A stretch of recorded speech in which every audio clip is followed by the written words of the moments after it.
Welcome back. Today I'm joined by Josh Kim and Eddie Maloney. Welcome to our MOOC on resilient teaching through times of crisis and change. I'd like Eddie and Josh to take a moment to introduce themselves. Josh, could you start? Sure, Rebecca. This is great to be with you guys. So I'm Josh Kim. I'm the Director of Online Programs and Strategy at Dartmouth, and I'm a Senior Fellow at Candles. Thank you so much, Josh. Eddie, could you please share a little about yourself? Rebecca, thanks for having us this morning. So my name is Eddie Maloney. I'm the Executive Director of the Center for New Designs in Learning and Scholarship at Georgetown University. We take that center and we actually call it Candles. Josh just mentioned that. Also a professor of English and a professor and director of a graduate program in learning, design, and technology. Eddie and Josh have recently published a book called Learning Innovation and the Future of Higher Education. And when I say that you recently published a book, I mean that you published it in January 2020, just before the COVID-19 crisis reached North America. We actually had formed a reading group at our center to discuss the book and have been enjoying it very much. From the time of writing the book, or at least from when it was published, how has your thinking evolved regarding learning innovation and the future of higher education? What seems more urgent now than ever before? What might be less pressing? Rebecca, we're so excited that Michigan's been reading the book and having this reading group. That's been really gratifying to hear. So we wrote this book to mark a period in time where what we have seen is that learning has become absolutely central across the higher education ecosystem. And not to say that teaching and learning were not important before, but what we've seen is all sorts of energy shifts, organizational changes going on, all sorts of new organizations like academic innovation at Michigan starting. So we wanted to mark this period in time, figure out why this happened, what went on, and what could this mean for the future. We think the book was pretty well timed because once COVID hit, for every college and university, teaching and learning became really where it's at. It's the whole institutions, or every institution, has tried to focus all of their energy on academic continuity, on teaching and learning. And these organizations that have been focusing on learning, like your organization, like Centers for Teaching and Learning, like academic computing organizations, online education organizations, have now become the center of operations at every college and university. So we think that this change in this focus for learning was actually kind of well placed as we went into COVID-19. Yeah, I would just add, I think the argument of the book is that schools need to be paying attention to this. They actually need to be investing in this, that what was happening around the MOOC kind of era and kind of early in 2013, maybe even back as far as 2012, you saw a lot of schools start to shift their focus from some of the things that had been taking their attention away from teaching and learning and start to pay a little bit more attention to academic innovation, as Josh was saying. And so we were trying to, in fact, keep that momentum going. And in some ways, COVID-19 is making it even more clear why schools need to make and continue to make that investment. The schools that did not make that ahead of time were probably less prepared for this pandemic than the ones that had. So you have recently published several blog posts in higher education, including one called 15 Fall Scenarios, which we have already shared with our learners. This article presents a wide range of possible course and program configurations for fall, ranging from completely back to normal to fully online and everything in between. You have also created a helpful diagram that lays out a number of possibilities. Could you briefly talk us through these range of options as depicted here? Yeah, so the range is actually bookended by the two you just mentioned, kind of back to normal in the fall, though even when we talk about being back to normal in the fall, we know even if that's a possibility at some schools, it'll be a new normal. Things will have changed. We'll recognize some needs to pay attention to things that were probably not front and center at a lot of schools before COVID-19 hit. Hopefully, as we mentioned earlier, that there will be some opportunity for schools to reinvest or invest in teaching and learning support. And at the other end of the spectrum, going fully remote seems to be the kind of the extreme possibility for a lot of schools, not bringing kids back to campus. And what we find actually interesting, and what we're hearing from a lot of our colleagues, is that it's some combination of the things in between that most schools are spending their time thinking about, while still trying to hang on to both of those extremes. And those possibilities in between range from things like delaying the start of the semester or some kind of time-based adjustments. Some schools we've heard are actually starting earlier in the semester so they can end before or at Thanksgiving break.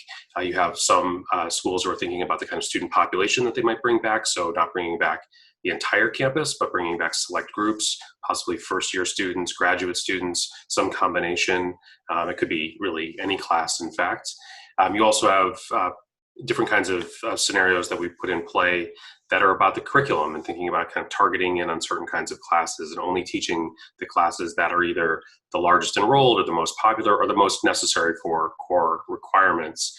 And then you have some different kinds of modalities that schools are thinking about. You might bring back students to live fully on campus but teach fully online. You might actually try to create a hybrid or a high flex model. You might try to actually think about different ways in which you could create blocks or modules in the scenarios as well. All sorts of different possibilities. But I think the thing that we're finding most interesting is not whether or not any one school is choosing one of those scenarios, but how they might be mixing and matching depending on their particular context, their particular student body, and institutional traditions. Eddie, that's a great overview of all the scenarios. I thought maybe it might be kind of fun to talk about how the scenarios came to be and the process a little bit, because I think it's kind of an interesting story. In our book, Learning, Innovation, and the Future of Higher Education, we make this argument that the people who are working in centers like our own, like at Candles or where I work at DeKalb, we should be doing scholarship and applied scholarship as well as our work. And we make an argument that those kind of things hang together. So we knew during COVID-19, as this was all rolling out, and we were in the middle of this at our schools, that we wanted to try to also produce some scholarship, try to understand the moment, have something useful for the community. So we had this idea to do this short book, which we have a working title called The Low Density University, really thinking about in the fall when students come back, but you can't have everyone come back at once because of social distancing. So we had this idea, and then Eddie had this idea to do these 15 scenarios for what could happen in the fall. And I was saying to Eddie, 15, that seems like a lot. Maybe we should do 7 or 9. And Eddie was like, no, we should really be complete and think about it. So I was like, all right, makes sense. So we did these 15 scenarios. And what's been surprising is how we just hit the moment at the right time. That it seems like all these 15 scenarios have been very useful across the ecosystem to give folks a language, a common language, to talk about how the upcoming academic year might look, to give people a range of different ways of thinking about things. So it's sort of interesting for us that we do a blog post and it's had something like 350,000 views now, and it's been sort of all over. But we do a book and it's been great, but it hasn't quite had the impact that this one blog post has had. So it's kind of an interesting story about how public scholarship is going now. Thanks for sharing that, Josh. It was really interesting to hear about how those 15 scenarios came to be. The permutations, though, that are possible are really quite interesting and innovative, but they can also feel a bit overwhelming. What is the essence of what you want instructors of all levels to know about the shifting contexts that they will face in the coming months and years? Great. Well, the big thing to remember about the 15 scenarios is we never thought of these scenarios as exclusive or absolute or defining exactly what schools will do. Likely, every institution will have some sort of combination of some of the scenarios and try to use what works best for their students and their faculty and their population. I think the big thing that we're thinking about in the fall from the 15 scenarios and the research that we did to help us fill out the details of each scenario. So after we wrote the list, we spoke to a bunch of peers and colleagues about what the fall might look like, including your wonderful people at Michigan. So, we tried to get kind of an understanding. And the big thing that we're hearing from all our colleagues is that schools are really trying to be flexible. So the first priority that everyone has is to protect the health of the students and the faculty and the staff and the communities. And that's an absolute first principle, is to protect health. From there, we don't really know how things are going to play out. It's still a little bit early. By the time this course goes out, we'll know a lot more. But at this point in time, when we're talking, we don't really know how it's going to play out. So schools are trying to figure out, well, how can we protect health? Do everything we can to get students back on campus, because students really want to be back on campus, and be flexible with how the disease unfolds. So one of the things that we keep stressing when we talk to folks is, well, you should really think about what you're trying to do with your educational plan. What we know really works is to try to figure out ways that students can be most engaged with their professors, that faculty can be most present. And so as schools are thinking about designing the system for the fall, if you think about, okay, what is really important in these classes, this sort of engagement, this active learning, then I think it really helps you determine where you're going to put your resources and how you're going to think about the fall going forward.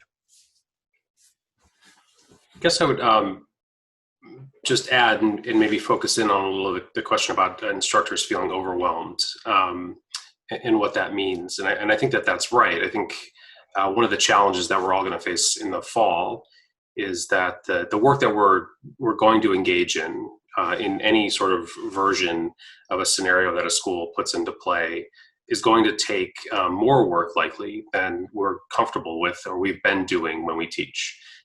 This is hard. This is hard work to do. It's hard to teach online. It's hard to engage in Zoom. It's hard to pivot between online and face-to-face quickly. It's hard to teach a hybrid or high flex classroom.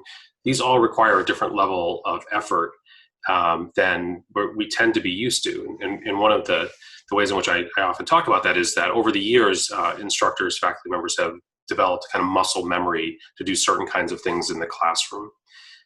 We know how to organize our classroom. We know how to engage with our students face-to-face. We know if we teach a large lecture often, we know how to manage that kind of classroom. If we teach a small seminar, we know how to manage that kind of classroom. We're moving into a space where we just do not have that muscle memory. We don't have that familiarity with how to teach in this space. And so it requires more effort to do that. We start to use, in fact, muscles that we're not familiar with. I've given the example of the first time I ever water skied. I was able to get up and water ski and kind of go around the lake a bunch of times. And the next day, I was sore in places I just didn't even know I had muscles. They were, I was in intense pain, or at least, enough pain that I noticed that I had done something different the day before. And in some ways, that's kind of what we're asking faculty members to do right now. We're asking them to teach in a way that's very different than they've ever done before. They're using muscles that they've never used before. And so it's maybe not painful, but it's certainly exhausting.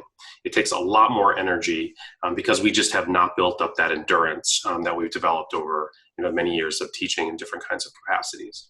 And so what do we do in order to address that? Well, some of it I think is what Josh was saying. We try to figure out how do we engage with our students, but that's going to take time and energy too. That's not going to be easy to do. We have to make, in my mind, our students partners in this. We have to actually bring them into the process and help them understand that we're being asked to teach in a different kind of environment, but we're also asking them to learn in a different kind of environment. We have to teach them how to do that. We have to help them understand that this is going to be something different than they're comfortable with or they've experienced as well. We need to make them partners in helping us to manage the technology, helping us to manage the students who might be remote, as well as the students who might be present. We need to work with them to think about what it means to pivot off campus or to move into a fully remote environment if we have to do so, to build the tools and the muscle strength and endurance to actually do so. The other part to that, so bringing students into the process, I just think is the most important thing that we can do. The other piece to that, though, is finding balance elsewhere. If what we're trying to do is actually continue to teach, but doing so at a much more intensive level and a much more exhausting level, and we're still also trying to do the service and research at the same kind of capacity and level that we've been doing or been asked to do by our institutions, then we're in trouble, right? We're just going to be continuing pushing ourselves beyond our capacity. And so we have to find that balance elsewhere. And if institutions are making the investment and saying, look, We need you as our core faculty to teach in a different way in the fall. We need you to step up. We need you to prepare now. We need you to start doing this work now. And what we're going to give you to do that is balance in other parts of your lives. And that's not always easy. I think the thing that we've learned throughout this pandemic is that all of us, faculty, students, staff, all have unique situations at home that make it difficult to find that balance. But if we don't do that, if we don't invest in that balance and we don't recognize that it's going to take more time and energy, we're going to find ourselves, I think, off kilter the entire semester. Our students are going to know that. And the experience is going to be worse, I think, for all of us. So not giving in to the idea that we can do this in an efficient way or expecting this to be easy, it is going to be hard. It's going to be hard work. And we have to embrace that and find balance where we can. So you've also expanded on the 15 scenarios piece, which gives us an excellent overview of the range of possible scenarios, and written 15 separate blog posts that detail each one. This is an impressive collection and will be so useful to our colleagues. Can you help us think about how teaching faculty should make the best use of the resources that you've provided? Where should they start? What are some good next steps? Rebecca, thanks for asking that question about how teaching faculty could think about these 15 scenarios. One thing that Eddie and I have been thinking about are how could professors move beyond what's going to happen in the fall in these different scenarios and actually think about this moment of higher education during a pandemic, to think about what is important in higher education, what is changing, and how what role we can have in those changes. So one of the areas that we've been talking a lot about and trying to understand are issues of equity, equity and access.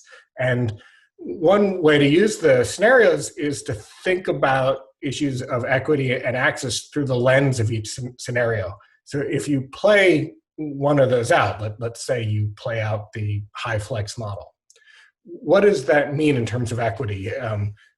Are there populations that are disadvantaged if you try to go down that path? Students who maybe live in homes that don't have as great bandwidth, or students who don't have a private place to study, or places that are very stressful, versus students who have more privilege. So the 15 scenarios are a framework, and they can be used as a lens to look at things that we think are really important. Thanks, Josh. I love your idea of using these 15 fall scenarios as a lens for which we can think about issues around equity and inclusion. I'd like to thank both Eddie and Josh for their time with us this morning and for taking us through these 15 potential fall scenarios. As we continue in our conversation with Josh and Eddie, we will be looking at one of these scenarios, that is the high flex model.